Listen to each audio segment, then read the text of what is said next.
महाभारत काल में भीष्म पितामह को कौन नहीं जानता। भगवान परशुराम के शिष्य होने से उनको शक्ति और अजेयता का वरदान प्राप्त था। लगभग 5 पीढ़ी पुराने होने के बावजूद उस समय कोई भी जीवित योद्धा उन्हें हरा नहीं सकता था। अति शक्तिशाली और अनेक दिव्यास्त्रों के ज्ञाता भीष्म उच्च चोटी के योद्धा थे। महाभारत के 18 दिनों में वे 10 दिनों तक कौरवों के सेनापति बने रहे। उन्होंने अपने कार्यकाल में पांडवों को भारी मात्रा में हानि पहुंचाई तथा भीम और अर्जुन समेत कोई भी योद्धा उन्हें रोकने में सफल नहीं हुआ।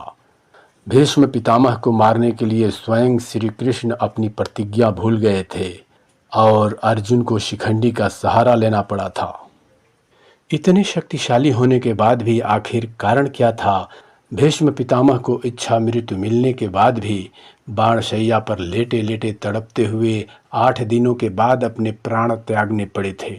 वीडियो में आगे बढ़ने से पहले चैनल को सब्सक्राइब अवश्य करें, बेल आइकन दबाना न भूलें। महापुरुषों के अपने जीवन काल में घटने वाली घटनाओं को माने तो कहीं न कहीं उनके पूर्व जन्म में किसी न किसी के द्वारा दिए हुए श्राप या वरदान के कारण घटती हैं। ठीक वैसे ही भीष्म पितामह के साथ भी हुआ। एक बार पृथु आदि वसु जो देवताओं के समान होते हैं, वे अपने पत्नियों के साथ मेरु पर्वत पर जाकर घूम रहे थे, जहाँ वशिष्ठ ऋषि का आश्रम भी था। एक वसु की पत्नी की दृष्टि ऋषि वशिष्ठ आश्रम में बंधी हुई नंदिनी गाय पर पड़ गई, जो दैवी शक्तियों से परिपूर्ण थी। उसने अपने पति देव से कहा कि यह नंदिनी गाय मैं अपने सखियों के लिए चाहती हूँ। पत्नी की बात मानकर देव ने अपने भाइयों के साथ उस गाय का हरण कर लिया। जब वशिष्ठ ऋषि अपने आश्रम पर आए तो वे अपने दिव्य दृष्टि से सारी बातें जान ली। क्रोधित होकर ऋषि ने वसुओं को मनुष्य योनि में जन्म लेने का श्राप दे दिया। जब सभी वसु ऋषि वशिष्ठ से क्षमा मांगने आए तब ऋषि ने कहा कि तुम सभी वसुओं को तो शीघ्र ही मृत्यु के बाद मनुष्य योनि से मुक्ति मिल जाएगी, परंतु इस देव नामक वसु को अपने कर्म भोगने के लिए बहुत दिनों तक पृथ्वी लोक में रहना पड़ेगा और आजीवन ब्रह्मचारी के रूप में जीवित बिताना होगा। ऋषि के इसी श्राप के कारण देव वसु माँ गंगा के गर्भ से जन्म लिए और उनके वसु भाइयों की मृत्यु तो जल्दी हो गई, लेकिन वे अपने पिता शांतनु के कारण बच गए, जो देवव्रत के नाम से जाने गए। आगे जानते हैं कि राजा शांतनु ने कैसे अपने पुत्र देवव्रत की जान बचाई। महाभारत के अनुसार राजा शांतनु को देव नदी गंगा से प्रेम हो गया था। राजा ने गंगा से विवाह करने की इच्छा बताई। इसके बाद गंगा ने राजा शांतनु के सामने शर्त रखी कि मुझे मेरी इच्छा के अनुसार काम करने की पूरी स्वतंत्रता चाहिए। जिस दिन आप मुझे किसी बात के लिए रोकेंगे या टोकेंगे, मैं आपको छोड़कर चली जाऊंगी। शांतनु ने गंगा की ये शर्त मान ली। इसके बाद दोनों ने विवाह कर लिया। विवाह के बाद गंगा जब भी किसी संतान को जन्म देती, वह संतान को तुरंत नदी में बहा देती थी। शांतनु उन्हें रोक नहीं पाते क्योंकि वे अपने वचन से बंधे हुए थे और गंगा को खोने से डरते थे। इसी तरह गंगा ने 6 संतानें नदी में बहा दी। जब 7वें संतान को भी नदी गंगा में बहाने जाने लगी तो शांतनु का सब्र टूट गया, उनसे रहा नहीं गया। उन्होंने गंगा को रोककर पूछा कि वो अपने संतानों को इस तरह नदी में क्यों बहा देती है। गंगा ने शांतनु से कहा कि राजन, आज आपने संतान के लिए मेरी शर्त को तोड़ दिया है।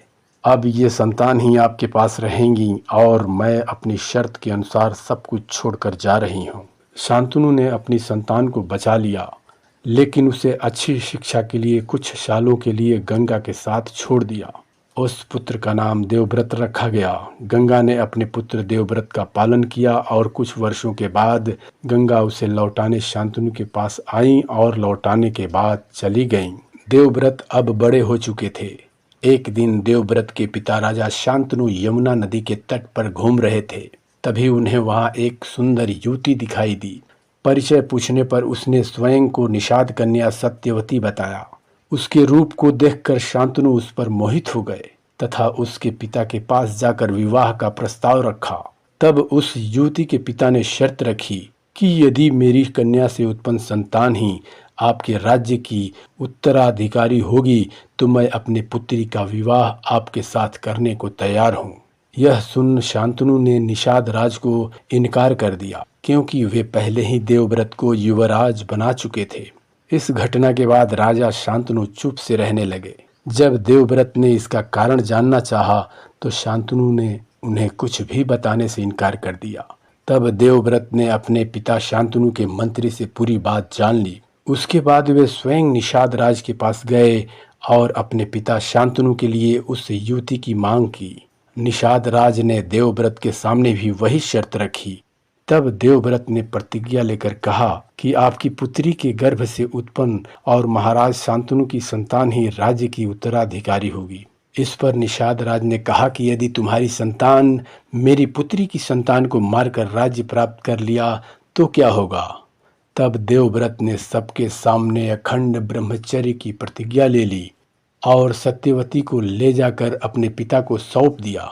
तब पिता शांतनु ने देवव्रत को इच्छा मृत्यु का वरदान दिया। देवव्रत की इस भीषण प्रतिज्ञा के कारण ही उनका नाम भीष्म पड़ा।